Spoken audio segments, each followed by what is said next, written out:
Hello everybody, and welcome back to my Melvor Idol Atlas of Discovery playthrough. So, did as I said, I've ground up runecrafting very far. I've got a big supply of runes. I've dropped down under 100,000 air runes now, but I've been using this spell called Gust, which I have no idea what this is from. But it is basically just a better version of Slicing Winds. It uses a couple more air runes and some Havoc runes. So I've been using that. And I've been killing these fierce devils for the amulets of torture. I've got 5 of those now.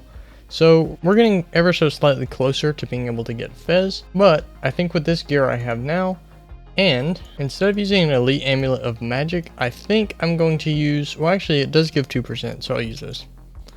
But I have over 20,000 accuracy rating, handedly. So Gust is going to always hit. I'm going to bury all the bones that I have because I am running kind of low on prayer points. So now I have 10,000, that should be good enough. We're going to put on Protect from melee and a Safeguard here. This should be pretty easy, but I just want to be safe. Hit points isn't quite at level 90, it's at 89. I'm like halfway there. I don't feel like grinding for that right now, and I don't think it's really going to matter. And we're just going to go into the Earth God dungeon and see what we can do.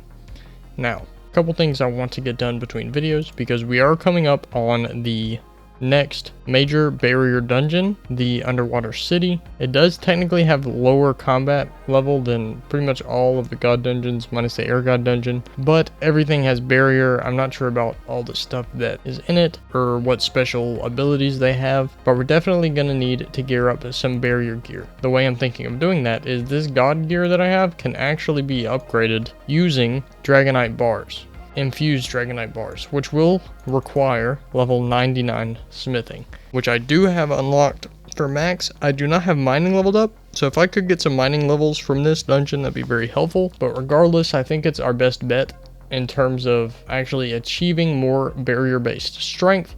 And because I've been grinding up alchemy, I do have some barrier touch potions, and I'd like to get that leveled up as well. I could also use crystallization potions actually, but we'll see. I think barrier touch potions are actually pretty good. We just need to get the mastery level up on these. But yeah, obviously all these trash mobs are not going to be a problem. We're just going to get through this, and I'll update you once we get farther in. I should actually probably go and try to do some more cartography, because I do have it up to 120, which is max. And I have a bunch of money. I'm up to 36 mil now. So I could afford to just travel around, grab all the points of interest, and level up a bunch. So I might do that over the next week, because grinding up defense to level 85 to where I can equip the Earth God gear is not going to take as long as magic, seeing as it's already level 80 and I only need to get it up to 85. I've upgraded my wand to an air imbued wand now, which is significantly better than what I was working with before. I still have a sapping barrier gem on, which is not very great, but it is better than nothing in terms of barrier damage, and I've got the warlock ring. Alright, on to floor 4 now. First boss is a magic boss. Can't kill us, but it's only 50 points away. This is like a check for whatever we're doing. Realistically, we could just swap over to ranged, but I don't think it really matters, considering our accuracy rating is so much higher than 20,000. We've actually been going through this pretty fast compared to the first clear of the other god dungeons, just because of the fact that we can't miss. And there's also the fact that this ability Gust has a 10% chance to stun on hit. So it's also going to reduce not only the amount of prayer points that we use, but also the amount of food that we use. Alright, on to the final boss. We should be okay. Highest damage looks like 351. Getting close to the end here. Absolutely no problem at all. And done. Very nice. We're going to level up agility here. Gonna level up township.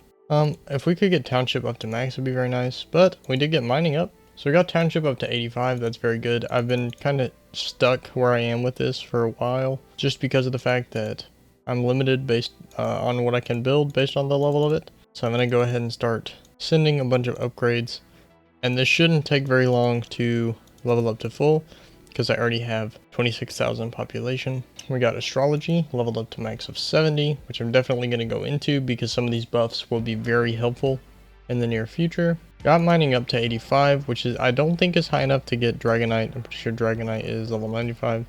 But I can get up to Runite and Pure Crystal, whatever that's for. So getting up to Runite will make grinding for Smithing Max a little bit easier.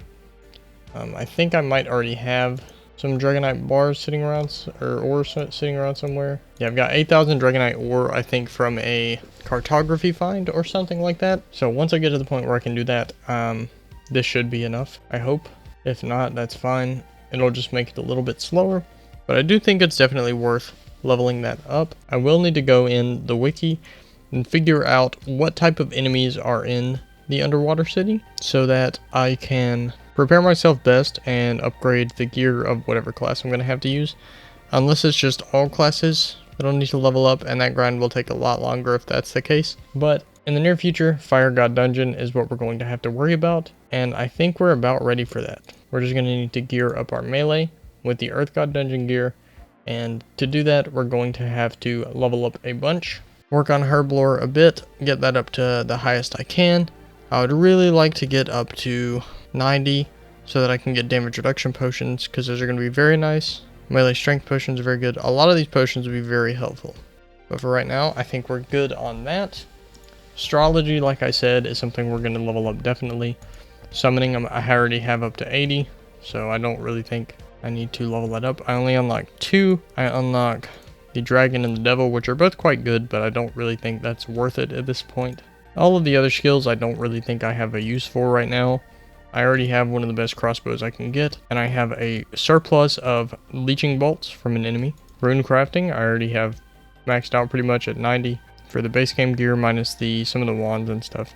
The fire imbued wand I think is the only one I'm missing, and then that's it actually.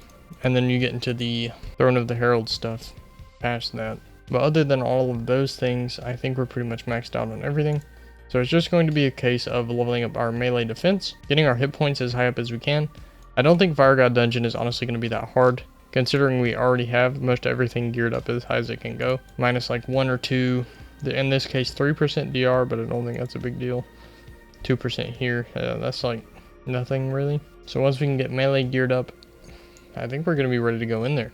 But yeah, that's about it for this one. Thank you guys for watching. I've been Captain Blemos. Dude, fuck, I messed up my outro, bruh.